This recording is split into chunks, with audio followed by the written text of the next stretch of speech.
हरे कृष्ण। आप सब लोग का स्वागत है। हम लोग श्रीपाद रामानुजाचार्य की कथाओं के ऊपर चर्चा कर रहे हैं।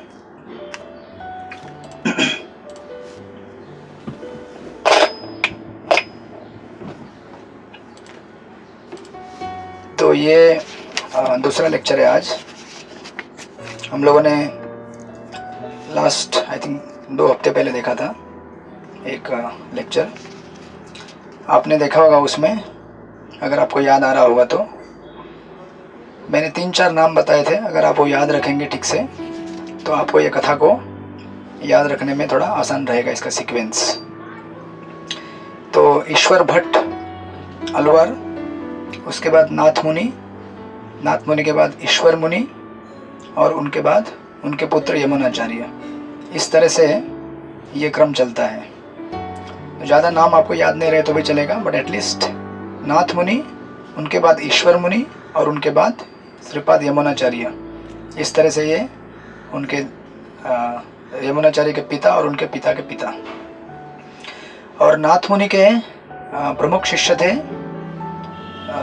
पुंडरीक्ष करके, और उसके बाद उनके दूसरे शिष्य थे पुंडरीक्ष के राम मिश्रा। तो इनकी कथाएं अब यहाँ पे आएगी। हमने पहले कथा में देखा था प्रथम लेक्चर में कि किस तरह से नाथ मुनि वो वीर नारायणपुरम में रहते थे, और वीर नारायणपुरम से यात्रा के लिए वो जाते हैं उत्तर भारत की। और उत्तर भारत में यात्रा करके वो जब घर वापस लौटते हैं तब वहाँ पे कुछ समय बिताने के बाद उनको जो दिव्य प्रबंध हैं, जो दक्षिण भारत के जो 12 अलवार हैं उन्होंने लिखे हुए दिव्य प्रबंध कहते हैं उन्हें। 4000 ऐसे कुछ पोएम्स हैं, तो वो उनको मिले थे। फिर उन्होंने उसका प्रचार प्रसार किया था, वो हमने देखा था। किंग चोला के दरबार में जाके उन्होंने उसका प्रचार किया। और उनके कई शिष्यों में से एक प्रमुख शिष्य थे पुंडरीक्ष करके। तो नाथ मुनि जब वैकुंठ के लिए चले जाते हैं तो अपने प्रमुख शिष्य पुंडरीक्ष को कहते हैं कि मेरे जो पुत्र हैं ईश्वर मुनि, उनको एक पुत्र होगा, उसका नाम रखिएगा यमुनाचार्य, और उनको हमारे सारे जो दिव्य रहस्य हैं धर्म के वो सब उनको बताना और उनको अगला आचार्य बनाना करके कहते हैं। तो वहाँ तक हमने पूरा किया था। आज हम इस अध्याय को आगे बढ़ाते हैं। आप में से कुछ लोग अगर नए जुड़े होंगे, आपकी जानकारी के लिए हम लोग यहाँ पे श्रीपाद रामानुजाचार्य की कथाओं का आस्वादन ले रहे हैं। प्रथम लेक्चर हुआ था आई थिंक 2 हफ्ते पहले, आज ये दूसरा प्रवचन है। तो दूसरा अध्याय जब स्टार्ट होता है तो हालांकि रामानुजाचार्य की कथा है, तो आप लोग बोलेंगे कथा तो रामानुजाचार्य की चालू हुई नहीं अभी तक। तो रामानुजाचार्य की कथा चालू होने के लिए पहले उनके जो पहले जो आचार्य होके गए उनके बारे में 1-2 अध्याय में वर्णन है। इसलिए पहला अध्याय हमने नाथ मुनि का वर्णन किया था। अभी दूसरा अध्याय और तीसरा अध्याय आज पूरा करने का प्रयास करेंगे, जिसमें यमुनाचार्य का वर्णन आएगा। यमुनाचार्य कौन थे और किस तरह से उन्होंने वो एक बार राजा भी बने, फिर उसके बाद भक्ति मार्ग से भटक गए तो फिर वापस भक्ति में आए, फिर उन्होंने किस तरह से श्रीरंगम को अपना कैपिटल बनाया, उसकी चर्चा की जाएगी यहाँ पे आज ये 2 अध्यायों में। फिर आई थिंक तीसरे लेक्चर से रामानुजाचार्य का अवतरण चालू हो जाएगा आगे आने वाले। तो बैकग्राउंड ज़रूरी है इसलिए ताकि हमको समझे कि श्री वैष्णव संप्रदाय में कौन से आचार्य होके गए हैं और किस तरह से उन्होंने अपनी गुरु शिष्य परंपरा को आगे बढ़ाया है। तो आज ये दूसरे अध्याय में देखते हैं कि पहले अध्याय में हमने देखा था नाथ मुनि अपना सारा जो शिक्षा है और परंपरा है उसको उनके जो प्रमुख शिष्य थे पुंडरीक्ष करके, उन पुंडरीक्ष के हाथ में सौंप के चले गए थे। तो उन पुंडरीक्ष शिष्य के बारे में कुछ विशेष चीज़ें यहाँ पे बताई गई हैं 4-5। अब देखिए, जैसे कि मैंने शुरू में कहा था, श्री संप्रदाय मतलब वैष्णव सेवा को बहुत बड़ा महत्व दिया जाता है। नरोत्तम दास ठाकुर भी कहते हैं, छाड़िए वैष्णव सेवा निस्तार पाए छे केवल। वैष्णव की सेवा किए बगैर हम लोग कभी भी भगवान की प्राप्ति नहीं कर सकते। इसीलिए नरोत्तम दास ठाकुर के आप भजन देखेंगे बहुत सारे, तो कई भजनों में आपको मिलेगा कि वैष्णव का बहुत गुणगान करते हैं। इनफैक्ट आपने ये भजन सुना होगा फेमस, श्री कृष्ण चैतन्य प्रभु दया करो मोरे। इस भजन के एंड में कहते हैं कि मुझे रामचंद्र का एसोसिएशन चाहिए। रामचंद्र मतलब एक वैष्णव है, नरोत्तम दास मांगे रामचंद्र संग। तो भगवान की गुणगान गा रहे हैं, लेकिन संग मांग रहे वैष्णव का, क्योंकि वैष्णव के संग में भगवान मिलते हैं। कभी कभी ऐसा हो सकता है कि हम भगवान को इंडिपेंडेंटली वैष्णव के बिना प्राप्त करने का प्रयास करेंगे तो हमसे अपराध हो सकता है। जैसे छठे स्कंद में भागवत के चित्रकेतु महाराज जो भगवान के भक्त बन गए थे, तो शुरुआत में वो इंडिपेंडेंटली अकेले भक्ति कर रहे थे। ऑफकोर्स नारद मुनि के आश्रय में कर रहे थे, लेकिन उन्होंने आशीर्वाद नारद मुनि का लेके गंधर्वों के लोकों में उस विमान से जाते हुए भगवान का गुणगान करते थे। लेकिन फिर उन्होंने शंकर और पार्वती का अपराध कर दिया, फिर वो बन गए वृत्रासुर। इसलिए जब वृत्रासुर के योनि में आते हैं तो जब भगवान को प्रार्थनाएं करते हैं इंद्र के साथ लड़ाई करते वक्त, तो कहते हैं कि इस बार मुझे भक्तों का संग चाहिए। पिछली बार मैंने क्या किया था, अकेले से भक्ति करने का प्रयास किया था, तो बहुत बड़ा खतरा आ गया और अपराध कर दिया भक्तों का। लेकिन इस बार मैं भक्तों के संग में रहना चाहता हूँ और भक्तों के संग में रह के भक्ति करना चाहता हूँ, क्योंकि भक्तों के संग में की गई भक्ति क्या रहती है, सुरक्षित रहती है। तो इसलिए वैष्णव, श्री वैष्णव संप्रदाय में आप देखेंगे कि कई बार ये वर्णन आएगा कि किस तरह से गुरु शिष्य की सेवा को महत्व दिया गया है। शिष्य किस तरह से गुरु की सेवा करता है, बाकी वैष्णव कैसे दूसरे वैष्णव की सेवा करते हैं। तो उसमें से कुछ किस्से यहाँ पे बताए हैं। तो हमारे जो नाथ मुनि थे, फिर से मैं आपको हायरार्की बता रहा हूँ, नाथ मुनि, ईश्वर मुनि और फिर यमुनाचार्य। नाथ मुनि के पुत्र हैं ईश्वर मुनि, ईश्वर मुनि के पुत्र हैं यमुनाचार्य, जिनका अवतरण अभी होगा आने वाले अगले 1-2 अध्याय में। तो नाथ मुनि के पुत्र ईश्वर मुनि, लेकिन ईश्वर मुनि का वर्णन देने के पहले नाथ मुनि के कुछ शिष्य हैं, उसमें से प्रमुख शिष्य हैं पुंडरीक्ष करके, तो उनका वर्णन यहाँ पे आता है। कहते हैं कि एक बार देखिए गुरु मतलब गुरु की सेवा कैसे करनी चाहिए, गुरु की सेवा का क्या महत्व होता है, उसका कितना जबरदस्त उदाहरण यहाँ पे मिलेगा आपको देखने के लिए। कहते हैं कि एक बार जो पुंडरीक्ष थे नाथ मुनि के प्रमुख शिष्य, उनको एक सेवा के लिए भेजा जाता है नाथ मुनि के। क्या सेवा थी, तो नाथ मुनि के जो पत्नी थी, उनकी पत्नी को उनके मायके से बुलावा आता है कि आप कुछ समय के लिए घर पे आ जाओ यहाँ पे हमारे पास। तो नाथ मुनि अपनी पत्नी को उनके मायके भेज देते हैं और उनके साथ इनको भेजते हैं सेवा के लिए, पुंडरीक्ष उनके शिष्य को। तो पुंडरीक्ष अपनी गुरु माता को लेकर उनके मायके जाते हैं। अब देखिए वो टाइम जो था आज से 1000 साल पहले, मतलब ऑफकोर्स आज भी वो स्थिति है, लेकिन तभी भी जातियाँ और कास्ट, इसका मतलब लोग बहुत ख्याल रखते थे कि ये थोड़ा कम जाति वाला है, ये थोड़ा ऊपर जाति वाला है। अब ये सब ब्राह्मण थे, लेकिन विद इन ब्राह्मण ऑल्सो, मतलब थोड़ा अपर क्लास का ब्राह्मण, फिर थोड़ा लोअर क्लास का ब्राह्मण, ऐसे भी हायरार्की रहता है ना जात के, मतलब अगर भौतिक दृष्टिकोण से देखा जाए तो ये जो पुंडरीक्ष जो थे ये थोड़े कम जाति वाले ब्राह्मण थे, और जो उनकी गुरु माता थी, उनके जो फैमिली था वो थोड़ा अपर कैटेगरी वाले ब्राह्मण थे। तो जब ये पुंडरीक्ष उनके घर पे जाते हैं सेवा करने के लिए, तो उनके घर के सारे जो मेंबर हैं वहाँ के, उनको थोड़ा कम नज़र से देखते हैं कि आप तो थोड़े कम जाति वाले हो। और इसके लिए ये लोग क्या करते हैं, उनको बासी खाना खिलाते हैं रोज। जब खाना देते हैं तो बासी देते हैं। अब देखिए, और ये पुंडरीक्ष जो है वो गुरु की सेवा के लिए गए हैं, गुरु माता की सेवा कर रहे हैं वहाँ पे। उनको इस चीज़ से कुछ फ़र्क नहीं पड़ता है, खुशी खुशी सेवा करते हैं। और जब सेवा पूरा हो जाता है, तो सेवा होने के बाद जब वापस अपने नाथ मुनि के पास आते हैं, गुरु माता को लेकर वापस मायके में कुछ समय बिता के, तो नाथ मुनि उनसे पूछते हैं कि कैसा रहा आपका सेवा वहाँ पे, सब कुछ ठीक था, कैसे लगा आपको। तो एक्चुअली पुंडरीक्ष बताना नहीं चाहते, लेकिन गुरु के आग्रह के ऊपर बताते हैं कि वहाँ पे क्या क्या हुआ।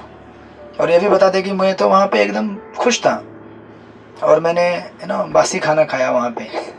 तो ऐसा बोल के नहीं बोलते कि मुझे बासी खाना खिलाया, और बोलते कि इतना आनंद आया मुझे वो बासी खाना खाने में। मतलब ऐसा नहीं कि मतलब ताना मार रहे हैं, बट खुशी से कहते हैं, और कहते हैं कि वो अमृत के समान लगता था मुझे। तो नाथ मुनि पूछते हैं कि इसमें ऐसे अमृत जैसी बात कैसे हो गई? जब आपको बासी खाना खिलाया जाए तो आपको कैसा लगेगा? आप किसी के घर में गेस्ट बन के जाएंगे और आपको कल का रात का बचा हुआ खाना अगर सुबह देंगे, दोपहर के देंगे, तो आपको कैसा लगेगा? आप बोलेंगे यार मैं गेस्ट हूँ, कोई भिखारी आया हूँ यहाँ पे, ऐसा कैसा ट्रीटमेंट मेरे को दिया जा रहा है। बट आप देखिएगा ये जो इनके शिष्य थे, देखिए ये उदाहरण से आपको समझ में आएगा कि कैसे गुरु की सेवा करनी चाहिए, वैष्णव की सेवा कैसे करनी चाहिए। तो ये जो नाथ मुनि के जो प्रमुख शिष्य थे पुंडरीक्ष, वो एक चीज़ बोलते हैं, वो यहाँ पे अंग्रेजी में दिया है, मैं लिखता हूँ, अनुवाद करके दिया है, सुंदर पुराने इंग्लिश में। कहते हैं कि if but there broken bread the saints will grant, indeed it shall my nature purify. बोलते हैं कि अगर मुझे कोई बासी खाना खिलाता है ना, गेस्ट बना के लेके जाएगा और मुझे अच्छा ट्रीटमेंट नहीं देगा, तो इससे क्या होगा ना, मेरा शुद्धिकरण होगा। देखिए क्या समझ है उनकी। लिखते हैं Indeed it shall my nature purify. कहते हैं कि ये मेरा जो अहंकार है इस जगत में, मैं ये हूँ मैं वो हूँ, वो शुद्ध हो जाएगा अगर मुझे कुछ मिस ट्रीटमेंट दिया जाएगा। इसका मतलब ये है कि जीवन में जब हमारे परिस्थितियाँ आती है, हमारे विपरीत, हमारे अनुकूल परिस्थितियाँ नहीं आती है, हम जैसा चाहते हैं वैसा नहीं होता है, उस समय हमें ये जानना चाहिए कि हम क्या हो रहे हैं, शुद्ध हो रहे हैं। हमारा जो अहंकार है, हमारी जो इस जगत के बारे में धारणा है, वो क्या बन रही है, शुद्ध हो रही है। ऐसा होता है ना हमारे साथ, नहीं होता है? कई बार होता है, हम लोग सोचते कुछ हैं, होता कुछ और है। हम चाहते हैं कि हमें सब सम्मान दे, लेकिन हमारा अपमान होता है। कई जगह पे ऐसा होता है, और ये जगत ऐसा बनाया हुआ है कि मैक्सिमम टाइम, वो मराठी में कहते हैं, एक प्रोवर्ब है, क्या है वो मराठी में, बहुधा प्रतिकूल घड़ेल, सुना होगा आपने। मतलब कई बार आपकी इच्छा के हिसाब से नहीं होगा काम, आपके प्रतिकूल ही होगा, आपकी इच्छा के अगेंस्ट ही होगा। तो उस समय हमें ऑफकोर्स जितना हम रेक्टिफाई कर सकते हैं सिचुएशन को करना चाहिए। मैं ये नहीं बोल रहा हूँ कि कभी कोई अगर आपके ऊपर अन्याय करे तो हमें उसका विरोध नहीं करना चाहिए, अननेसेसरी अन्याय अगर कोई करे तो। लेकिन हमें ये जानना चाहिए कि बहुत सारी चीज़ें हमारे प्रारब्ध के हिसाब से होती हैं, और उस प्रारब्ध को हमें स्वीकार करना होता है, और उसको अगर हम स्वीकार करेंगे तो हमारा एग्जिस्टेंस शुद्ध होते जाता है। इसलिए देखिए कितनी सुंदर बात कहते हैं कि वो वहाँ पे जो मुझे भोजन परोसा जा रहा था, बासी खाना, वो मुझे कैसा लग रहा था, अमृत के समान। क्योंकि वास्तव में वो ये नहीं देख रहे थे कि मुझे क्या दिया जा रहा है खाने में, क्या नहीं दिया जा रहा है। वो तो ये देख रहे थे कि मैं गुरु की सेवा कर रहा हूँ, और गुरु की सेवा में जो आनंद है उसके सामने बाकी सारे आनंद क्या हो जाते हैं, फीके पड़ जाते हैं। जैसे भागवत के पंचम स्कंद में आपने जड़ भरत की कथा सुनी होगी। जड़ भरत को भी उनके सौतेले भाई बहन और सौतेली माँ क्या खिलाती थी, बर्तन में जला हुआ लास्ट का बचा हुआ जो अनाज रहता है ना, जला हुआ लास्ट का जो हम साफ करके फेंक देते हैं, वो खिलाते थे। और जड़ भरत उसको अमृत के समान समझकर ग्रहण करते थे। सोचिए, क्योंकि वो द्वेष बुद्धि नहीं था कि मुझे ये ट्रीटमेंट दिया जा रहा है, मुझे ऐसा खाना खिलाया जा रहा है, बल्कि वो अपने भगवान का स्मरण करने में मस्त थे। क्योंकि पूर्व जन्म में भजन किया था ना भरत महाराज के रूप में, और भगवान की कृपा से जब सेकंड उनका जन्म हुआ हिरण का, तभी भी वो स्मृति गई नहीं। और जब हिरण का शरीर पूरा करने के बाद जब जड़ भरत का शरीर मिला, तभी भी वो स्मृति गई नहीं भगवान की कृपा से, उल्टा और उसको ऊपर लेते गए वो, और एडवांस होते गए। तो उनका लक्ष्य था भगवान को प्राप्त करना। ये सब चीज़ें जो टेम्पररी हैं वो आती है जाती है। आज कुछ अच्छा मिला, कल कुछ अच्छा नहीं मिलेगा, परसों हो सकता है कि 5 स्टार खाना मिले होटल में, और उसके अगले दिन हो सकता है कि सड़क में बैठ के सूखे रोटी खाना पड़े, कुछ फ़र्क नहीं पड़ता। तो ये ऐसे सुंदर यहाँ पे वर्णन करते हैं पुंडरीक्ष नाथ मुनि को, नाथ मुनि को, उनकी सेवा के लिए, कि आपने सेवा दिया मुझे, लेकिन ये सेवा मुझे अमृत समान लगती है, भले मेरा इसमें कुछ सम्मान हो न हो भौतिक दृष्टिकोण से। ये सुनने के बाद नाथ मुनि क्या करते हैं, उनको गले मिलाते हैं, एकदम गले से मिलते हैं उनके, और कहते हैं कि आप मेरे क्या हैं, सेवियर हैं। ये गुरु किसको कह रहा है, शिष्य को कह रहा है। जनरली शिष्य कहता है गुरु को कि आप मेरे सेवियर हैं, आपने मुझे भौतिक दलदल से बचाया, इस भौतिक जगत में सड़ने से बचाया। लेकिन गुरु कह रहा है यहाँ पे शिष्य को कि आप मेरे सेवियर हैं, क्योंकि गुरु कहता है कि आपके जैसा शिष्य मिलना मेरे लिए क्या है, बहुत बड़े भाग्य की बात है। ऐसा करके वो कहते हैं।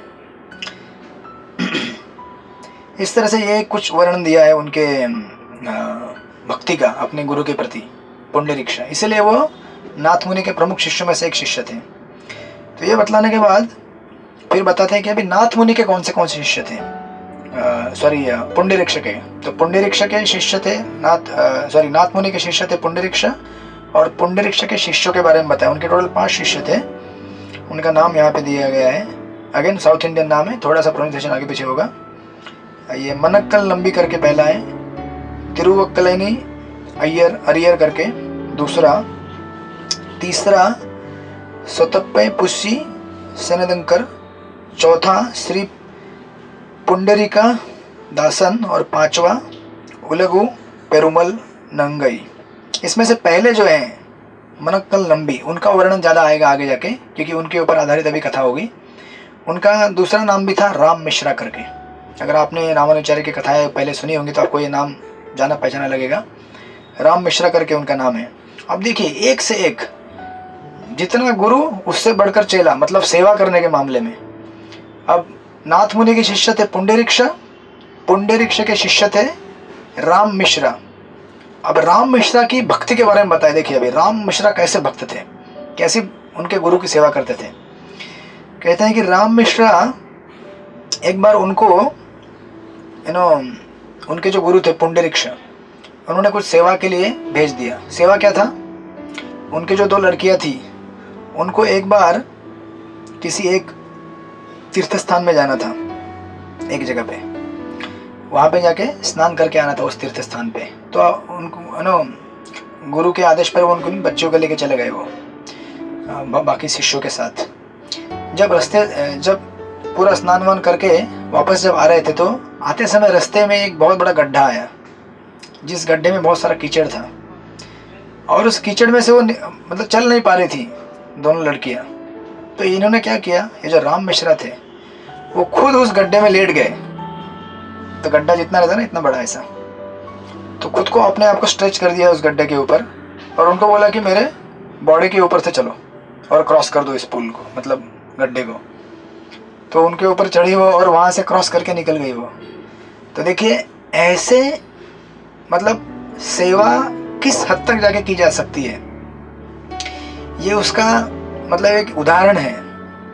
मतलब ऑफकोर्स हम कभी कभी सोचते हैं कि सेवा मतलब हम लोग केवल बोलने का एक चीज़ होता है, लेकिन करके दिखाने का एक दूसरा चीज़ होता है। ऐसे कई उदाहरण यहाँ पे आएंगे। तो ये एक उदाहरण है कि आपने देखा होगा नाथ मुनि कैसे थे सेवा करने के मामले में। फिर उनके शिष्य पुंडरीक्ष, उनका उदाहरण देखा हमने, जो बासी खाना खाते थे, किसी के घर में गेस्ट बन के गए फिर भी बोल रहे कि अमृत है ये।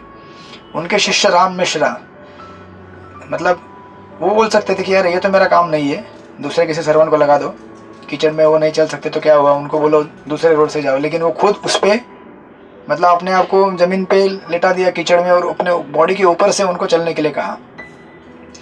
ऐसी इनकी भक्ति थी। अब जब ये उनके गुरु राम मिश्रा जानते हैं कि मेरे लिए इतना सेवा किया है इसने,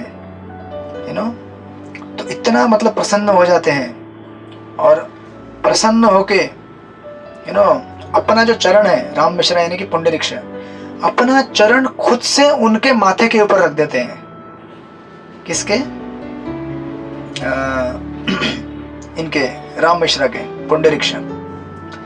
सोचिए, मतलब आपने इस्कॉन में भी देखा होगा, कभी हम अगर किसी सन्यासी आते हैं उनको दंडवत लगाने जाते हैं, हम पैर छूने भी नहीं देंगे वो आपको, मतलब ये टिकट रहता है, हम दूर से दंडवत करते हैं। अच्छा, गुरु खुद से अपना चरण उठा के आपके सर के ऊपर रख दे, मतलब कितना बड़ा आपका भाग्य है। सोचिए, मतलब गुरु आपके ऊपर कितना प्रसन्न हुआ है कि खुद से अपना चरण उठा के आपके सर के ऊपर रख देता है। और ये होने के बाद, आशीर्वाद देने के बाद, पुंडरीक्ष अपने जो शिष्य हैं उनको पूछते हैं कि आपको और क्या चाहिए, मतलब और आशीर्वाद क्या चाहिए।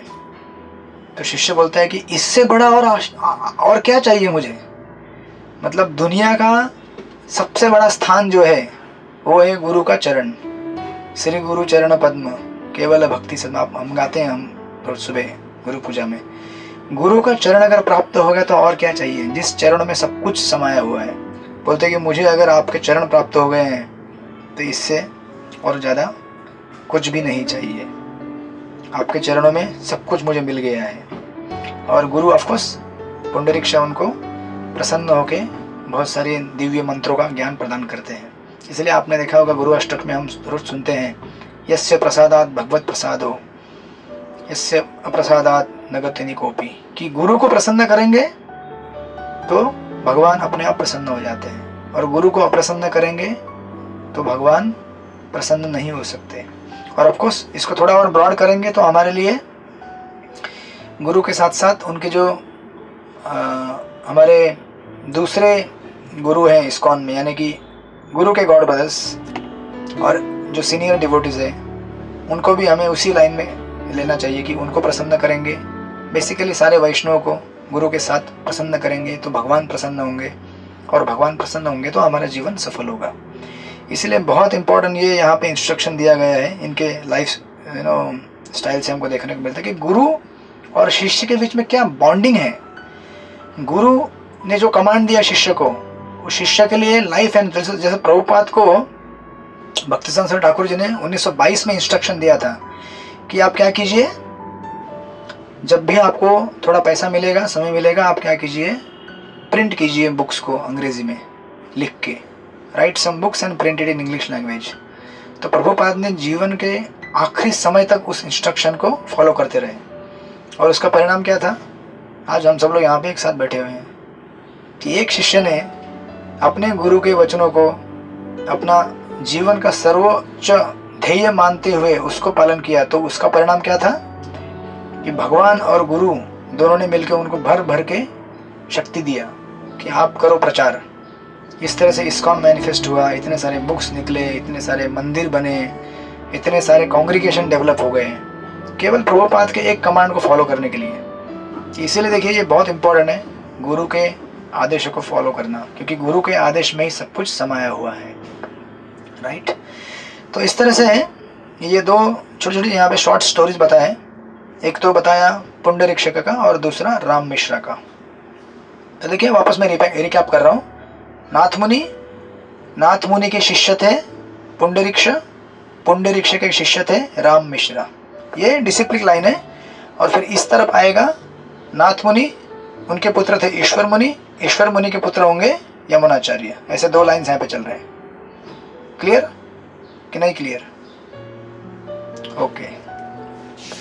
नाउ अभी फिर कुछ समय बीत गया, तो कुछ समय बीतने के बाद राम मिश्रा पुंडरीक्ष, उनका अंतिम समय आ गया, और उन्होंने फिर अपने शिष्य को बुलाया पास में, और शिष्य को बुला के, खास करके राम मिश्रा को, और राम मिश्रा को बुला के कहा कि मेरे जो गुरु हैं नाथ मुनि, उन्होंने मुझे कहा था कि जब है ना उचित समय आएगा उस समय मेरे पुत्र ईश्वर मुनि, इनको एक पुत्र होने वाला है, उस पुत्र का नाम यमुनाचार्य रखना। वो हमने पहले अध्याय में देखा था, लेकिन शायद उस दिन को देखने के लिए मैं जीवित नहीं रह पाऊंगा।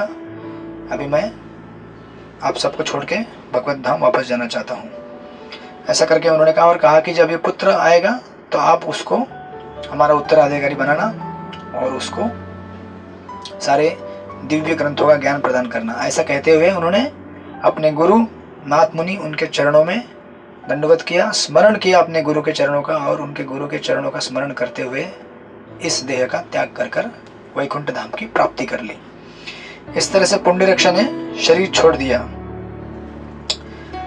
ऑफ कोर्स, और इस मतलब हर जब ये आचार्य छोड़ते हैं यहाँ से शरीर, तो उनके लिए एक एक श्लोक दिया गया है। आपको उसका ट्रांसलेशन नहीं है यहाँ पे, बट जस्ट पढ़ लूंगा मैं, यहाँ पढ़ना चाहूंगा यहाँ पे। नमो पंकज नेत्राय नाथ श्री पाद पंकजे न्यस्त सर्वभाराय समत्कुल नाथाय यम धीमते। ऐसा ग्लोरिफिकेशन का उनका श्लोक है पुंडरीक्षक का।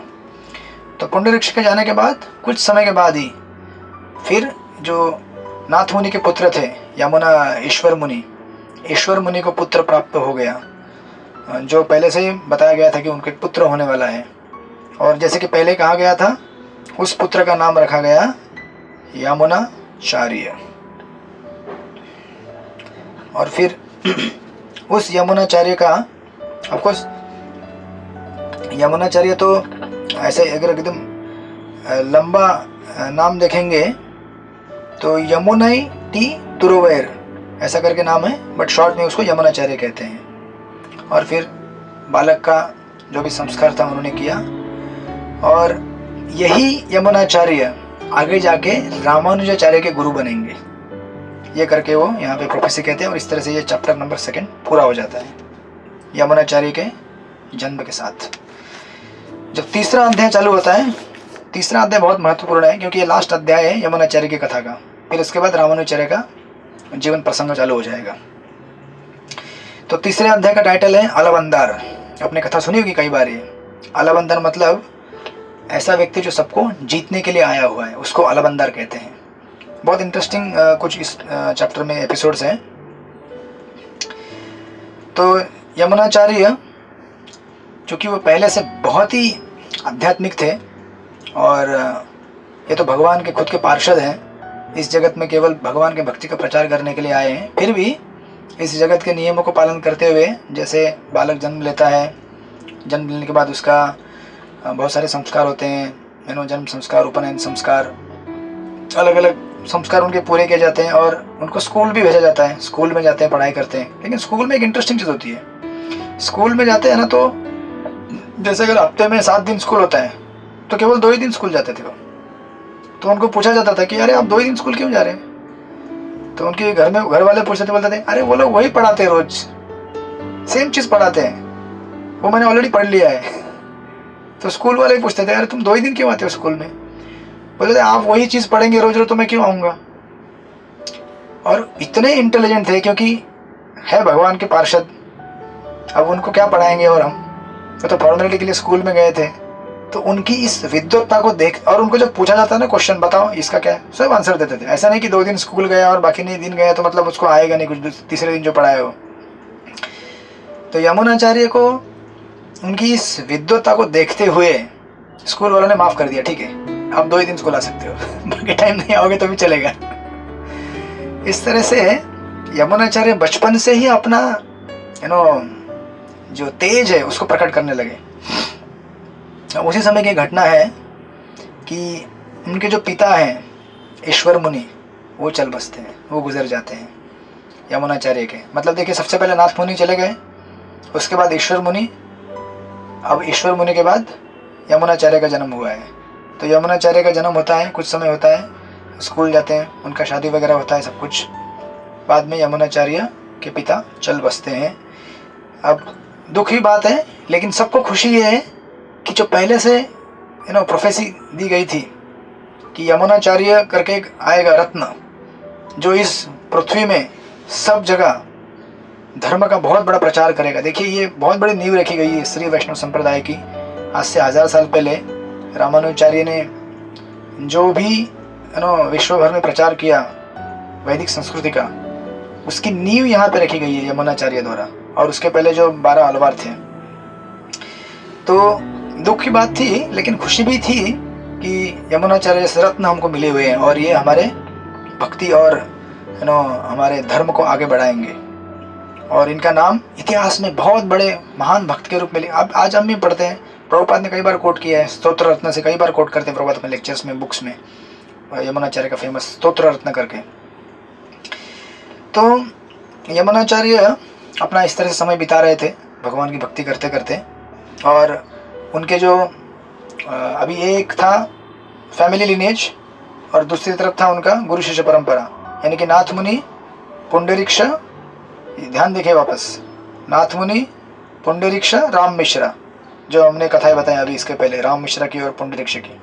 और इस तरफ उनका फैमिली लिनेज है, नाथ मुनि, ईश्वर मुनि, यमुनाचार्य। तो नाथ मुनि चले गए, ईश्वर मुनि चले गए, यमुनाचार्य अकेले थे। उनको उनके जो गुरु थे राम मिश्रा, उन्होंने सब ज्ञान प्रदान किया, जो भी पहले से बोल के रखा था इनको सिखाओ सब कुछ और उनको हमारा अगला आचार्य बनाओ। लेकिन इस बीच में घटना घटती है। ये घटना ऐसी होती कि उस समय में जो प्रांत था, वहाँ पे जो किंगडम था, उस किंगडम में एक बहुत बड़ा विद्वान रहता था। उसका नाम था कोलाहल पंडित। अभी दो जगह पे अलग अलग नाम आया है। एक जगह पे अक्की वही अजवन करके आया है, और मैं भक्तरसाम महाराज का क्लास सुन रहा था, उसमें कोलाहल पंडित करके कहते हैं। तो हमारे लिए प्रोनाउंसिएशन के लिए ये थोड़ा आसान है, कोलाहल पंडित तो वो नाम लेंगे हम लोग। तो ये विद्वान मतलब इतना विद्वान तो था, लेकिन विद्वता के साथ साथ क्या होता है, फिर हमें उसका घमंड भी आता है कि मैं इतना पढ़ा लिखा हूँ, मैं इतना बड़ा आदमी हूँ, मैं इतना सुंदर हूँ, मैं इतना इन्फ्लुएंशियल हूँ। तो ये व्यक्ति पूरे राज्य में फतवा फैला देता है कि जो भी इस राज्य में अपने आप को विद्वान बोलता है, जो भी विद्वान बोलता है या है, उसको अपने इनकम का 1/10 पार्ट मुझे देना पड़ेगा। और हर जगह जाके वसूली करता था, हर जगह, पूरे देश भर में। अब ये क्या करता है, अपने एक आदमी को यमुनाचार्य के पास भेजता है। यमुनाचार्य के गुरु उस समय थे महाभाष्य भट्ट करके, जिनके अंडर में ये सीख रहे थे सारे वेदों को। तो उनके आश्रम में पधारते हैं वो। अब ये जो कोलाहल पंडित जो था, वो तो राजा का धर्मगुरु था, वहाँ के जो उस समय के राजा थे, और रॉयल कोर्ट में पंडित था, तो उसका तो बहुत बड़ा मान था। और राजा ने उसको परमिशन दिया था, तुम करो ये काम। इस राज्य में जहाँ भी कोई अपने आप को विद्वान बोलता है, उसको तुम उसके 1/10 जो आय है, इनकम है, वो पार्ट तुम ले सकते हो। तो ये क्या करता है, भेज देता है दूत को, जाओ इसके पास, यमुनाचार्य और उसके जो गुरु है महाभाष्य भट्ट, उनके पास। और ये आते हैं लेटर लेके, बोलते हैं कि हमें भेजा है कोलाहल पंडित ने, आपके आय का 1/10 जो भी है हमें दे दो। तो बहुत घबरा जाते हैं गुरु, बोलते हैं कि ये सब इतना रकम कहाँ से लाएंगे, हमारे पास तो नहीं है इतना सब, डर जाते हैं। लेकिन जब यमुनाचार्य देखते हैं, यमुनाचार्य तब भी छोटे बालक थे, इतने बड़े नहीं थे वो, तो उनको देख के बोलते हैं इधर आओ, क्या है ये। बोलते हैं ऐसा ऐसा लेटर लाया हूँ मैं, राज दरबार से आया हूँ मैं, वहाँ के धर्मगुरु ने भेजा है। तो उस लेटर को देख के गुस्सा हो जाते हैं और उनके सामने उस लेटर को फाड़ के फेंक देते हैं। बोलते जाओ जाके आपने कोर्ट में आपके गुरुजी को बता दो कि हम कुछ देने वाले हैं नहीं। तो ये इतना बड़ा बेइज्जती हो जाता है पूरे। जैसे केशव कश्मीरी का कश्मीर से निकले थे, वो महाप्रभु के पास पहुँचे, बोले मुझसे बड़ा कोई विद्वान है नहीं। महाप्रभु बोले बनाओ 100 श्लोक गीता के गंगा के स्तुति में। फिर महाप्रभु गलतियाँ निकालते हैं, तो बड़ा अपमान होता है ना। जिसने अभी तक कभी अपमान सहा नहीं है, उसको अगर अचानक अपमान हो जाए तो बहुत बड़ा आघात हो जाता है। तो ये दूत समझ जाते हैं कि कोई बड़ा व्यक्ति है, तो कुछ नहीं करते, वो वापस जाते हैं कोर्ट में और संदेश देते हैं कि ऐसा ऐसा हुआ है, उसने तो हमको वापस भेज दिया। तो एक कोलाहल पंडित बहुत गुस्सा हो जाता है, अरे इतनी बड़ी मजाल है, कौन है। तो राजा को बोलते हैं देखो आपके राज्य में क्या हो रहा है, इतना बड़ा अपमान आपके धर्मगुरु का, बहुत बड़ी नाइंसाफी हो रही है मेरे साथ। ये अब नाइंसाफी कौन कर रहा है तो सबको पता है, लेकिन करे क्या, राजा उनके अंडर में था। तो राजा फरमान भेज देता है सैनिकों के साथ कि जाओ उसको लेके आओ, पकड़ के उसको लाओ यहाँ पे। तो जब सैनिक आते हैं वापस सेकंड टाइम, ऑफ कोर्स पकड़ने मतलब इतना डायरेक्ट पकड़ के नहीं लाते, बोलते हैं कि तुम हो कौन, तुमको राजा ने बुलाया है।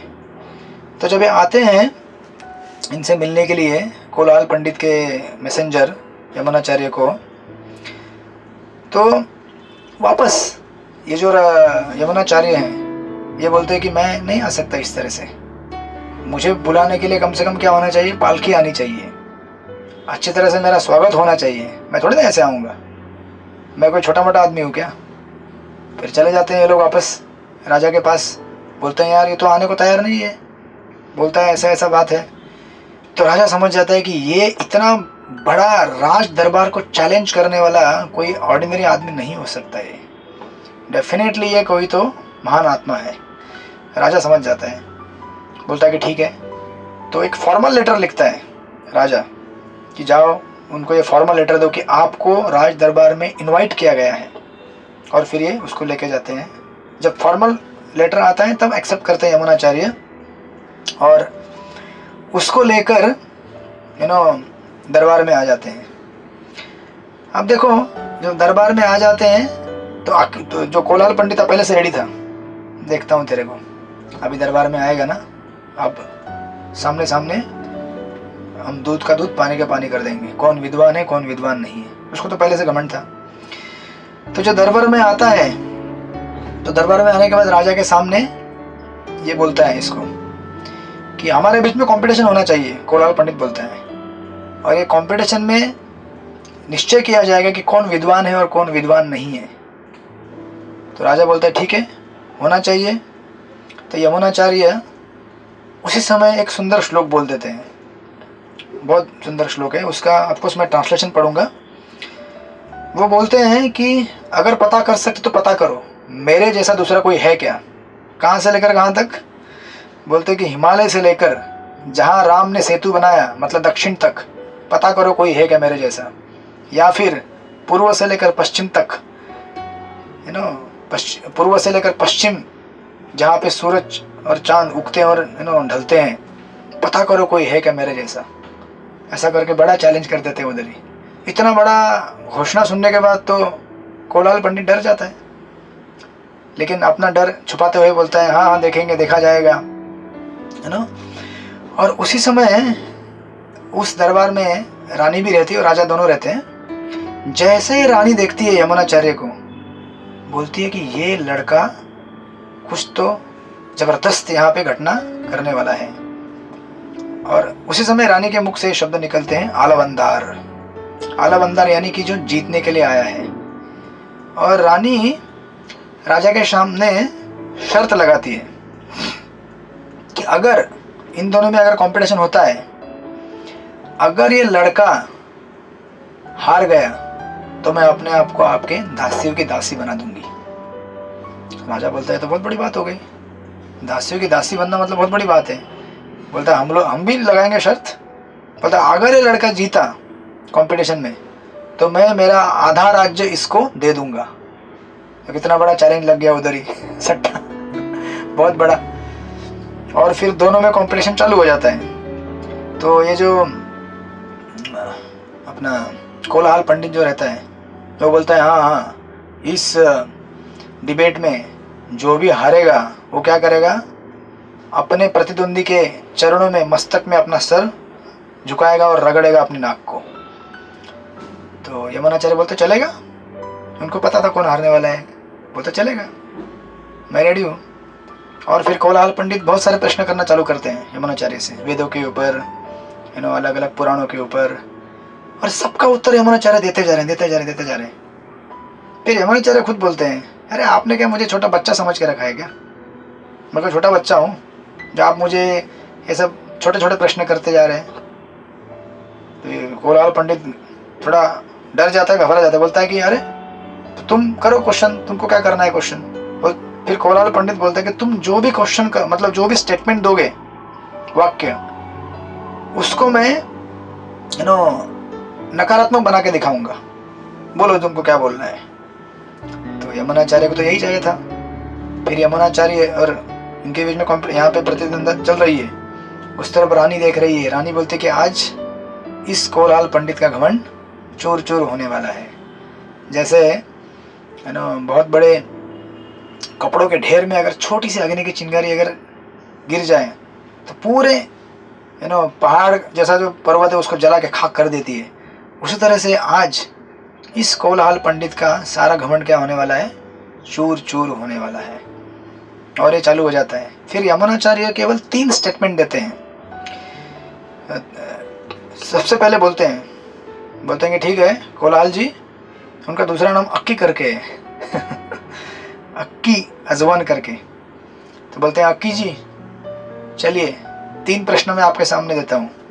बोलते सब ध्यान से सुनिए, थोड़ा ट्रिकी है। तो बोलते सबसे पहला मेरा स्टेटमेंट है तन्माता वो वंध्या।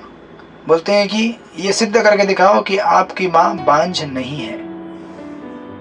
तो कोलाहल पंडित तो एकदम हक्का बक्का रह जाता है, अरे मेरी माँ बांझ नहीं है, तो मुझे प्रूव करना है कि मेरी माँ बांझ है, बराबर ना।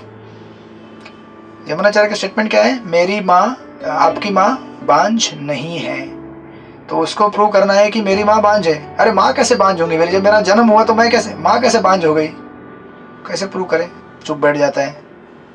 तो ठीक है, बोलते हैं दूसरा स्टेटमेंट, बोलते राजा सार्वभौम, राजा जो है ना ये पूरा सार्वभौम है और पूरा पुण्यवान है, कंप्लीट 100%। तो इसका विरुद्ध क्या है, राजा पुण्यवान नहीं है राजा सार्वभौम नहीं है। बोला ऐसा कैसे बोल दूं, राजा तो पूरा गर्दन उड़ा देगा मेरा, बोलेगा मेरे को ऐसा बोलता है पुण्यवान नहीं है, सार्वभौम नहीं है करके, पूरा अधिपति नहीं है करके, तो तब भी चुप बैठ जाता है। फिर तीसरा स्टेटमेंट यमुनाचार्य बोलते हैं राजपत्नी प्रतिव्रता, बोलते कि आपकी जो पत्नी है राजा की, राजमाता जो है वो क्या है, पतिव्रता है। तो इसको विरुद्ध क्या है, राजमाता प्रतिव्रता नहीं है। ये तो सबसे खतरनाक स्टेटमेंट है। ऐसे कैसे बोल दे कि रानी प्रतिव्रता नहीं है, वो भी भरे दरबार में, राजा के सामने, रानी के सामने, वो तो गर्दन उड़ा देगी सीधा। तो हक्का बक्का रह जाते हैं, अरे इसका क्या आंसर देंगे अभी, चुप। पूरे दरबार में सन्नाटा छा जाता है और लोग अपने आप में खुशबुश करना चालू करते हैं कि इसका आंसर क्या है, इसका आंसर क्या है।